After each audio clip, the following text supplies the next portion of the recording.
Okay, welcome U.S. Virgin Islands Chess. We got another one here, Sicilian Defense, brought to you by your host Colin Heim, conducting black pieces again. And it looks like I just got to run instructionals for black pieces with the Sicilian Defense.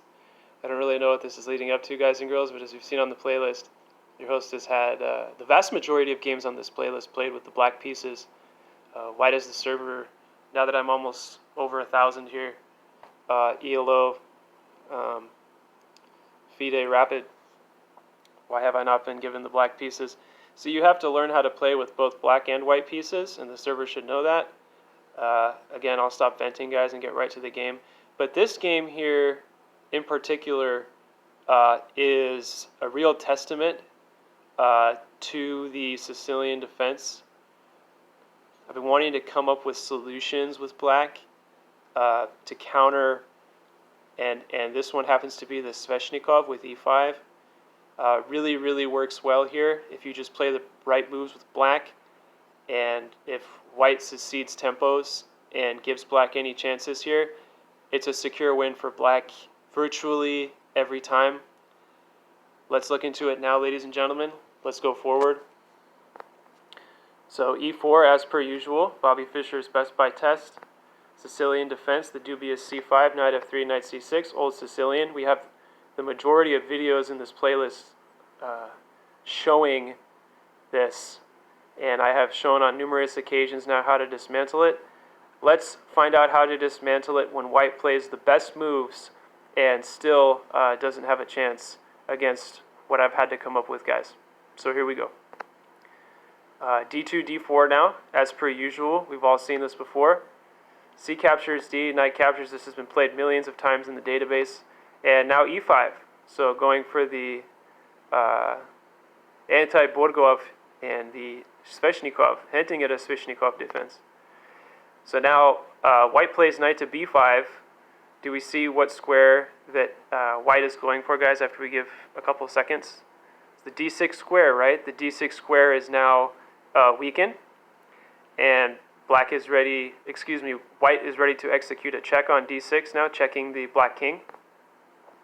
So A6 is played now, attacking the horse on B5. And now knight to D6 check. Okay, so this is what white was probably hoping for after playing E5 and attacking the horse that was on D4. So here we go, guys. Now bishop captures D6, queen captures D6. Okay, queen to E7. Queen to E7, and black is really gaining a tempo here now, guys. Find the best move for white in this position. Try to give everyone a couple of seconds. Find the best move for white. Okay, well, it turns out, guys, sadly enough, let's get into some analysis. The best move, yes, is actually just queen captures. Queen captures or queen D1, queen goes back home to D1 or D2. But instead in this game, everyone, we see queen to D5, which is either a really good move or a really bad move here, says the engine. Okay, and now this allows me to develop my kingside knight, horse to F6, queen to C4, and now find the best move for black, guys. Did you guys spot it? Well, of course, it's actually best to just check here, now forcing your opponent with white to capture now, as there's no other move. And knight captures on B4. Bishop to D3, and now D5. Okay, so now black is calling the shots in the center. White has semi-pawn loss. And we see that black is actually going to win a pawn here. If you guys have some insight, if you guys know about chess and fighting for the center, you'll understand this here in a moment. So here comes A3 now, and find the best move for black without looking at the notation, guys. Just focus on the virtual board. Don't read the script, the notation down below. Find the best move. Knight captures D3 with check. Yes, check to the white king. Only move is C captures on D3 captures. D captures on E4 and castles. Okay, so what happens in this position, guys? Let's get into some analysis now. If white captures, well then of course knight captures, and then if white castles here, yeah, then black can castle, and after rook to e1, f5, and black is just doing a whole lot better. Black is fine. Black is up a pawn in this position and has the center dominated and has a developed knight and outpost with e4. And white still has all the queenside pieces. They're undeveloped. Still got a rook trapped there on a1, so let's proceed. Now, none of that happened in the game. That was just virtual analysis, guys. Brought to you by your host, Colin Heim, your operator with U.S. Virgin Islands Chess at home and abroad. How's everybody doing? Happy holiday season. Let's go. Let's see what happens on the other side. f3 played by my opponent. Knight to d5. Rook to e1, attacking e5 pawn. f6 now, defending, and also gaining some momentum on the king side. Now, guys, can you guess the move that your instructor played in this position? Short castles. Short castles is best because, well, forget about pushing the pawn, forget about taking the pawn. That's an illegal move as the rook is on the e-file now. Would be checking the black king. King f7 was not played in the game. Instead, we saw short castles. And after short castles, guys, my opponent, my enemy here, captured on e5. Now find the best move for black. While I give everyone a couple of seconds. Notice how black already has a pawn on d3 in this position that is not defended.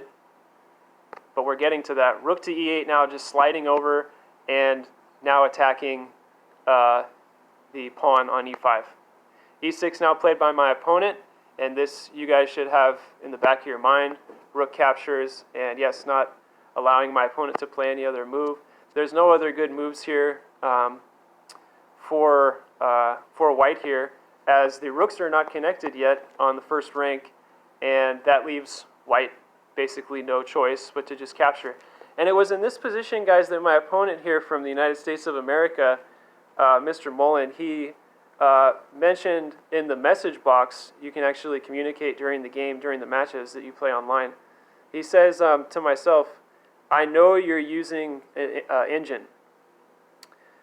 Okay, so I'll let you guys ponder on that one for a moment.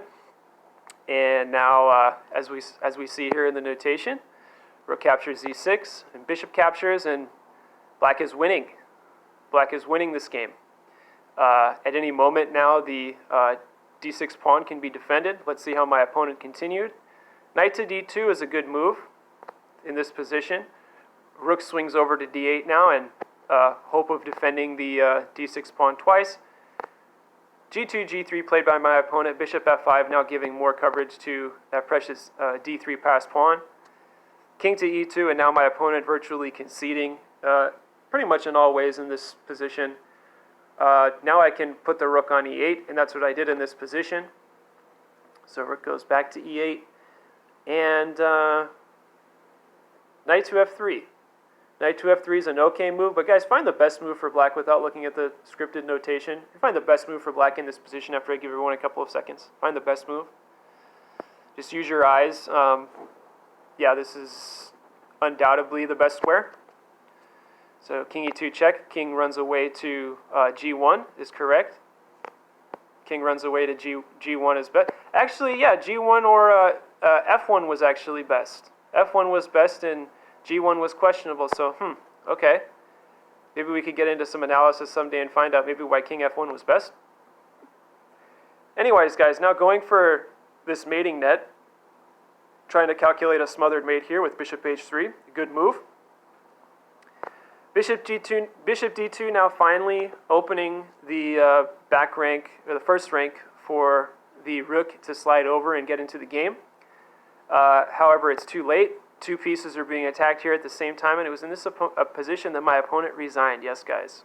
So, your instructor, your host, guys, after this game was, pretty baffled at the fact that my opponent rated FIDE over 1400 ELO in rapid chess.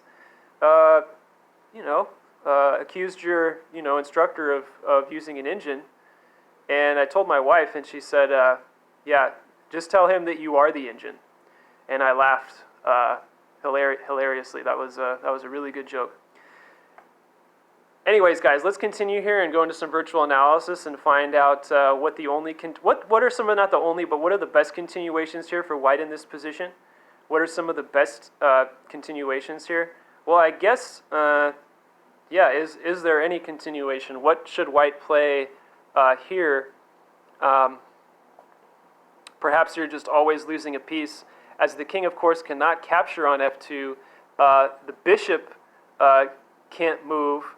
The knight is also being trapped. So, okay, let's go with the engine here. The engine says that the best move is either knight h4 or knight to e1. So let's just try this, attacking the bishop now. Okay, let's try this, and obviously now the bishop is now undefended. So let's go for rook captures bishop. Okay, and after knight captures on g2. Now let's figure out what's going on here. Black can always just start traveling upward with the king, but maybe you can actually just push f4, f6, f5 now. Sorry, guys. And maybe this is good. Maybe this is good now because, yeah, the knight. I mean, where's the knight going? Okay, it's saying that the knight has good squares now. If something like knight to f4, well then, you know, maybe knight captures, pawn captures, and now the king is in the game, and there's a pass pawn over there, and we notice how the white king is extremely disadvantaged. He can never leave the first rank as have that black rook there on d2, now just cutting the king. And this is a safe, probably known win, as there's just material advantage as well as a positional initiative. So king f7, and thank you everyone for watching. Many more to come in the future. You should have got a lot out of this miniature, this Sicilian, old Sicilian Shveshnikov variation. This was played in the World Championship. And I guess engine moved, guys, so pretty hilarious, pretty good stuff. And let's just run through it again very quickly so you guys can see the move order in the virtual analysis here. And this will be it, with about another minute to go. Hang on there, guys. Thank you for participating as per usual. And knight to b5 was met with a6. Bishop into d6, queen into d6, queen e7. Now always gaining a tempo here.